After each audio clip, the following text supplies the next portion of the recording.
ओम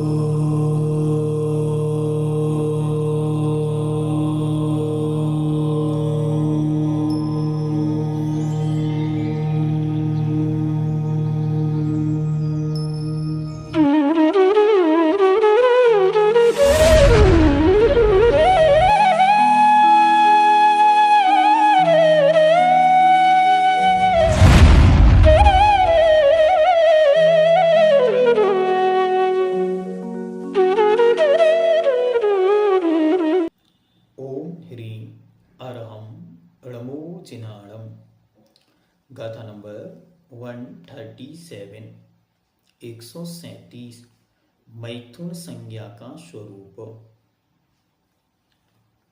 पणित रस भोयणेणय तत्सुभ जोगे कुशील सेवाये।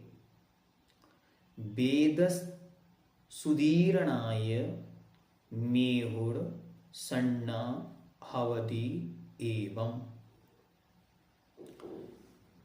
पणिदरस भोयणेणय तत्सुभ जोगे कुशील सेवाय। वेद सुदीरणाय मेहुड़ सन्ना हवदी एवं। अब मैथुन संज्ञा क्या है? तो कहते हैं पणित रस भोयणेनय। पणित मतलब प्रणीत, प्यारा, इष्ट, अच्छा लगने वाला भोजन, अच्छे लगने वाले भोजन के द्वारा।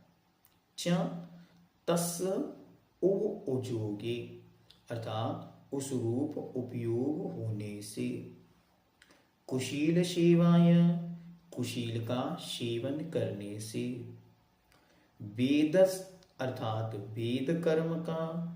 उदीरणाय उदय और उदीरणा होने से। मेहुड़ सन्ना मैथुन संज्ञा हवदी होती है। एवं। एवं का अर्थ क्या है? और। तो तीन कारण वह बाह्य में और यह कारण अंतरंग में, इस प्रकार जानना।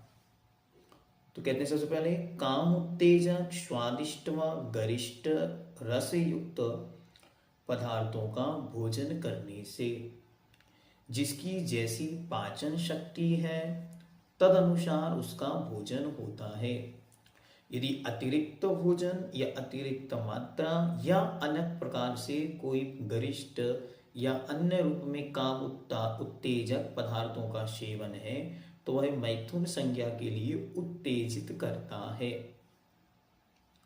आप सबको यदि इस विषय को बहुत अच्छी तरह सुनना है तो इस विषय में उज्ज्वल मुनि श्री प्रणम्य सागर जी महाराज का वीडियो उपलब्ध है और उन्होंने इस मैथुन संज्ञा के विषय में वर्तमान में जितना कुछ भी भोजन पान सामग्री खाना पान चल रहा है उसके माध्यम से ही अपराध चारों ओर बढ़ रहे हैं, ऐसा उन्होंने वहां दिखलाया है। तो वह भी आप लोग देख सकते हैं।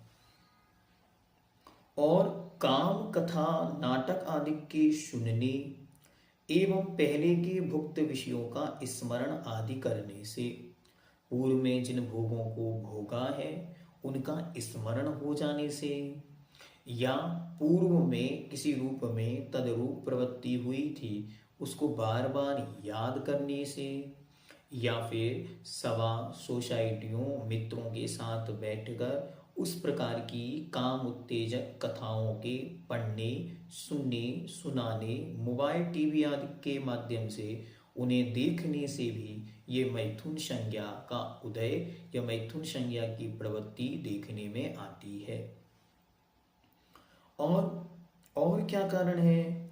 तथा कुशील का सेवन बिट आदि कुशीली पुरुषों की संगति गोष्ठी आदि करने से जो लोग इसी प्रकार के कार्यों को करते हैं ऐसे बिट पुरुष अर्थात कुशील स्वभावी मनुष्य जिनका इसी रूप में व्यापार धंधा आदि चलता है उन लोगों के साथ संपर्क बनाने से उनके साथ उठने बैठने, उनकी मित्रता अधिक करने से इस रूप में प्रवृत्ति होती दिखती है। उन्होंने पूज्यवर ने जो गाथा का अर्थ में विशेषता बतलाई, उसमें एक बात बहुत महत्वपूर्ण है कि पहले किसी भी पाप के लिए एक नियत स्थान होता था। व्यक्ति को उस स्थान तक जाना होता था, उन व्यक्तियों से मिलना होता था। इसीलिए पाप पर बहुत अधिक कंट्रोल होता था। क्यों? क्योंकि समाज का भय होता था, डर होता था, पहचान और प्रतिष्ठा का अनुराग होने से, लोभ होने से व्यक्ति वहां जाने से बचता था। लेकिन वर्तमान परिस्थितियां अत्यंत विपरीत हैं। यहाँ पर सारी सामग्री आपके पास मोबाइल, लैपटॉप, टीवी आदि के माध्यम से उपलब्ध होने से कहीं भी जाने का कोई भी सवाल, प्रश्न ही उपस्थित नहीं होता। वहीं रहकर उस रूप प्रवृत्ति आचरण कर सकता है। वहीं रहकर जैसे बिट पुरुषों की संगति या अनर्गल लोगों से मित्रता या अन्य अन्य प्रकार से किसी से जुड़ाव होना, ये सब चीजें वह स्वाभाविक रूप से विकसित हो रही हैं। यद्यपि इसे लौकिक लोग स्वभाव कह रहे हैं, लेकिन वास्तविकता में ये विभाव है, आत्म परिणति से भिन्न अवस्था है। इसलिए कोशिश करें कि ऐसे साधनों से स्वयं की और अपने परिजनों की रक्षा कर सकें। और वेद कर्म का तीव्र उदय या उदीर्ण आदि से मैथुन संज्ञा होती है। और वेद कर्म के तीव्र उदय मतलब उदीरणा से या सामान्य उदय से भी इस प्रकार की प्रवृत्ति देखने में आती है। उन्होंने एक विषय और वहां पर रखा है, वो भी बहुत महत्वपूर्ण है। वो क्या है? देखें, जैसे जैसे उम्र बढ़ती है वैसे वैसे बॉडी में उस रूप हार्मोनल चेंज इसको बोलते हैं, उस रूप में उसके शारीरिक रचना या शारीरिक अवयवों का बनना आदि क्रियाएं प्रारंभ होती हैं। हमारी परंपरागत शिक्षा के द्वारा वह उन तक नहीं पहुंच पाती।